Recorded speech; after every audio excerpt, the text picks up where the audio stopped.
जब हम भारत के नक्शे को देखते हैं तो वो एक जैसा लगता है, लेकिन इन स्रोतों में एक आंकड़ा है जिसने मुझे सच में सोचने पे मजबूर कर दिया। कौन सा आंकड़ा? इसमें लिखा है कि भारत की जमीन का लगभग 43% हिस्सा वो सपाट मैदान है, खेती के लिए बेहतरीन। हाँ बिल्कुल। लेकिन फिर लगभग 28% पठार, करीब 19% पहाड़ियां और फिर 11% ऊंचे ऊंचे बर्फीले पर्वत हैं। हम्म। ये तो एक ही देश में जैसे चार अलग अलग दुनिया हो। हाँ, और जमीन का ये बंटवारा सिर्फ भूगोल की किताबों के लिए नहीं है। देखिए, ये सीधे तौर पर असर डालता है कि कहाँ कौन सी फसल उगेगी, शहर कहाँ बसेंगे, नदियां किधर बहेंगी। और यहाँ तक कि मौसम कैसा रहेगा। बिल्कुल। असल में ये भारत की पूरी कहानी की नींव है। सही कहा। तो आज हम इन्हीं स्रोतों की मदद से भारत के इस भौगोलिक ताने बाने को समझने की कोशिश करेंगे, और खास तौर पर हम उत्तर में खड़ी उस विशाल दीवार यानी हिमालय के बारे में गहराई से बात करेंगे। और आज हम पहले और सबसे दिलचस्प हिस्से से शुरू कर रहे हैं, उत्तर के पहाड़। ठीक है, तो हिमालय। इन नोट्स में एक बात मुझे बहुत अजीब लगी। ये हिमालय को एक पहाड़ नहीं बल्कि चार अलग अलग एक दूसरे के समानांतर चलने वाली परतों में बांट रहे हैं। हाँ, 4 समानांतर श्रेणियां हैं। ट्रांस हिमालय, वृहद हिमालय, मध्य हिमालय और शिवालिक। ये तो ऐसा है जैसे किसी ने एक के ऊपर एक चार अलग अलग तरह के केक की परतें बिछा दी हों। ये परतें हैं क्या, और ये अलग अलग क्यों हैं? ये केक वाली एनालॉजी एकदम सही है। और जैसा केक में होता है, हर परत अलग अलग समय पर और अलग अलग सामग्री से बनी है। अच्छा। ये चारों परतें एक साथ नहीं बनी। असल में ये हिमालय के बनने की कहानी के 4 अलग अलग अध्याय हैं। तो हम इस केक को सबसे पुरानी यानी सबसे नीचे वाली और सबसे रहस्यमयी परत से समझना शुरू करेंगे। सबसे पुरानी परत यानी ट्रांस हिमालय। नोट्स में लिखा है कि ये सबसे पुराना है और यहाँ पेड़ पौधे लगभग नहीं है, एकदम बंजर। क्या इन दोनों बातों का कोई कनेक्शन है? क्या इसका पुराना होना ही इसे इतना बंजर बनाता है? हाँ, बिल्कुल कनेक्शन है। देखिए, ट्रांस हिमालय, जैसा कि नाम से पता चलता है, ये हिमालय के पार का इलाका है।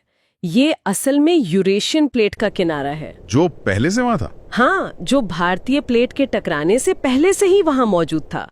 जब भारतीय प्लेट टकराई और मुख्य हिमालय ऊपर उठने लगा, तो ये इलाका वृष्टि छाया क्षेत्र यानी रेन शैडो एरिया में आ गया। अच्छा, रेन शैडो एरिया मतलब मानसून के बादल वाली हवाएं ऊंचे वृहद हिमालय से टकराकर वहीं बरस जाती है और इस पार तक पहुंच ही नहीं पाती। इसलिए ये इलाका बहुत ऊंचा, ठंडा और रेगिस्तान जैसा सूखा है। ओह, तो ये सबसे ऊंची दीवार के पीछे छिपा हुआ इलाका है। और इसी ट्रांस हिमालय में काराकोरम श्रेणी का जिक्र है, जहां भारत की सबसे ऊंची चोटी K2 गॉडविन ऑस्टिन, हाँ, 8611 मीटर। ये तो एवरेस्ट से कुछ ही कम है। बिल्कुल। और इसी इलाके में एक और अजूबा है, लद्दाख श्रेणी में माउंट राकापोशी। नोट्स में इसे दुनिया की सबसे तीव्र ढाल वाली चोटी बताया गया है। सबसे तीव्र ढाल? हाँ, और ये सिर्फ एक रिकॉर्ड नहीं है। इतनी सीधी ढाल का मतलब है कि यहाँ जमीन बहुत तेजी से और हाल के भूवैज्ञानिक समय में ऊपर उठी है। अच्छा। ये हमें बताता है कि यहाँ भूवैज्ञानिक रूप से बहुत सक्रिय इलाका है, और यही वजह है कि यहाँ पर्वतारोहण इतना ज्यादा चुनौतीपूर्ण और खतरनाक माना जाता है। समझ गया। तो ट्रांस हिमालय केक का वो सबसे पुराना, सूखा और थोड़ा सख्त बेस है। अब आते हैं दूसरी और शायद सबसे मशहूर परत पर, वृहद हिमालय, ग्रेटर हिमालयाज। हाँ, नोट्स कहते हैं कि ये पीओके में नंगा पर्वत से लेकर अरुणाचल में नामचा बरवा तक फैला है। ये तो भारत की उत्तरी सीमा पर एक विशाल बर्फीली दीवार की तरह है। हाँ, ये केक की सबसे ऊंची, सबसे मोटी और सबसे शानदार परत है। और इसी परत में दुनिया के सबसे बड़े नाम शामिल हैं। माउंट एवरेस्ट 8848.86 मीटर्स ऊंचा। वाह। कंचनजंगा, नंगा पर्वत, नंदा देवी। दुनिया के ज्यादातर 8000 मीटर से ऊंचे पर्वत यही हैं। ये हिमालय की रीढ़ की हड्डी है, कह सकते हैं। यहाँ एक और दिलचस्प बात है। नोट्स में माउंट एवरेस्ट के 3 अलग अलग नाम दिए हैं। हम इसे माउंट एवरेस्ट कहते हैं, जो एक ब्रिटिश सर्वेयर का नाम था जी। लेकिन नेपाल में इसे सागरमाथा और तिब्बत में चुमोलुंगमा कहते हैं। ये सिर्फ अलग अलग नाम है या इनका कोई मतलब भी है? इनका बहुत गहरा मतलब है।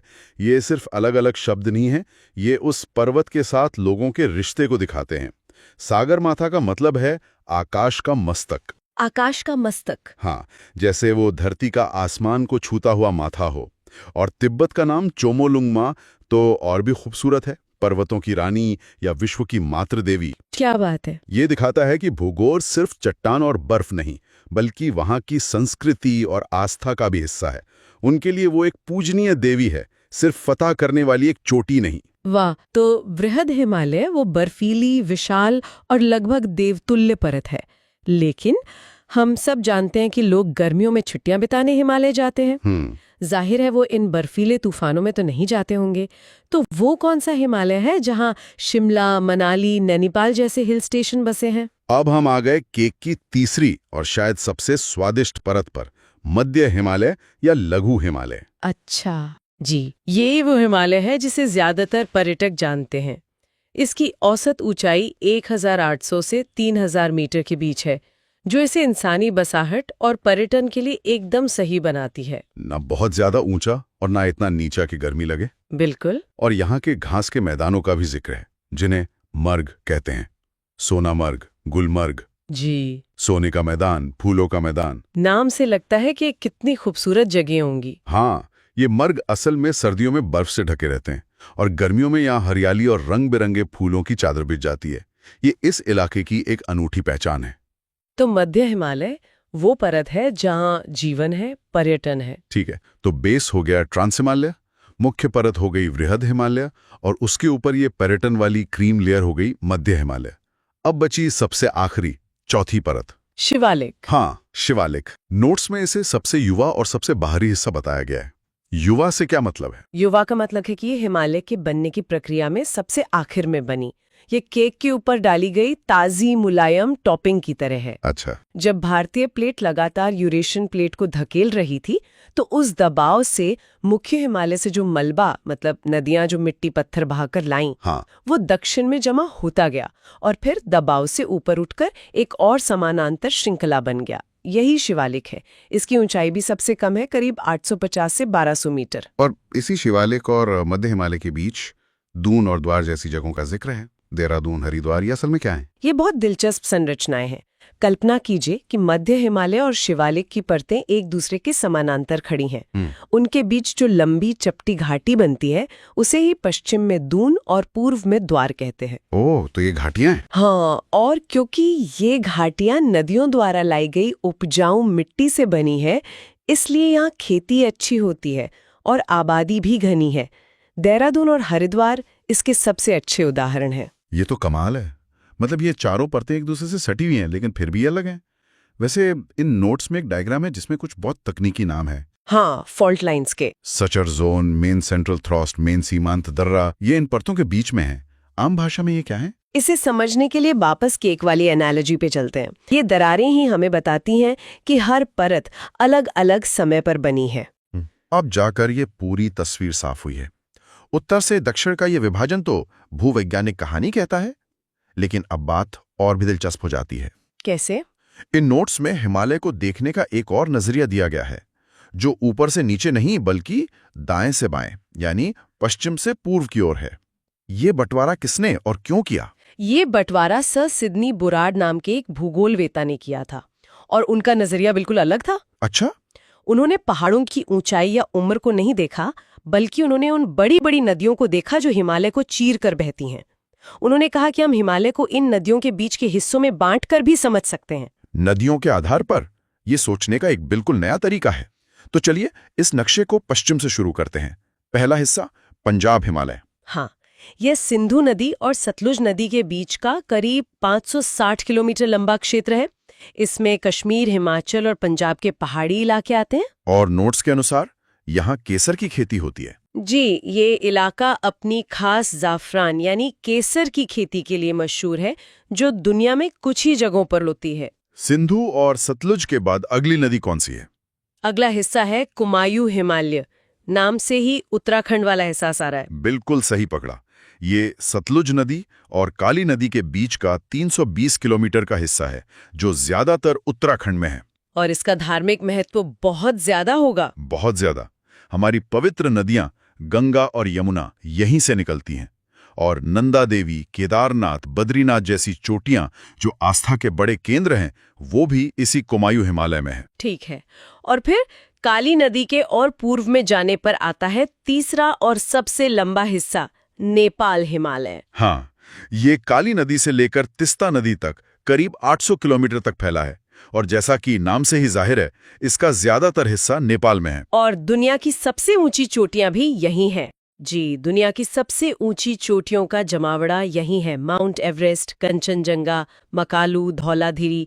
एक तरह से कह सकते हैं कि ये हिमालय का क्राउन या ताज है। और आखिर में सबसे पूर्वी हिस्सा है असम हिमालय, तिस्ता नदी से लेकर दिहांग नदी यानी ब्रह्मपुत्र तक।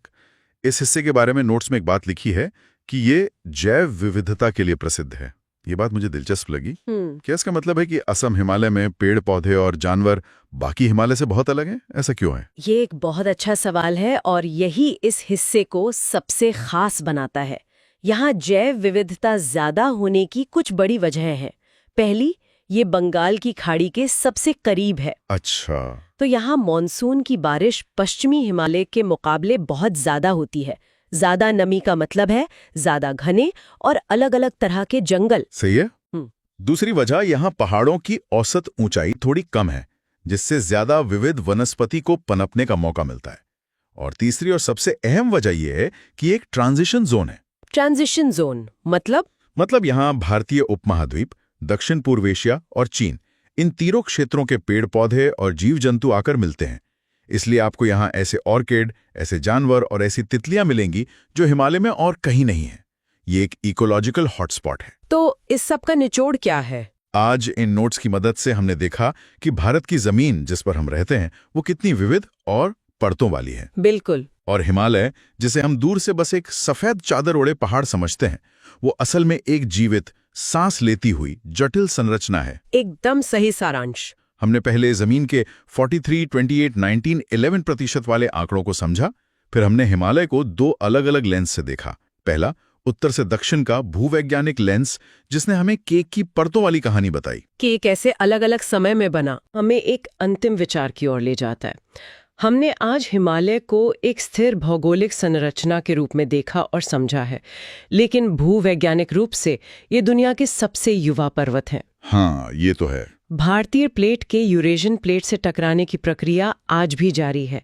इसका मतलब है कि हिमालय आज भी हर साल कुछ मिलीमीटर की दर से ऊंचा हो रहा है। तो ये सोचने वाली बात है कि ये धीमी लेकिन निरंतर चल रही प्रक्रिया आने वाले हजारों सालों में इस भौगोलिक संरचना को कैसे बदल सकती है। बिल्कुल। और इसका उन नदियों, उन मैदानों और उन करोड़ों लोगों के जीवन पर क्या असर पड़ेगा जो पूरी तरह से इस पर निर्भर है।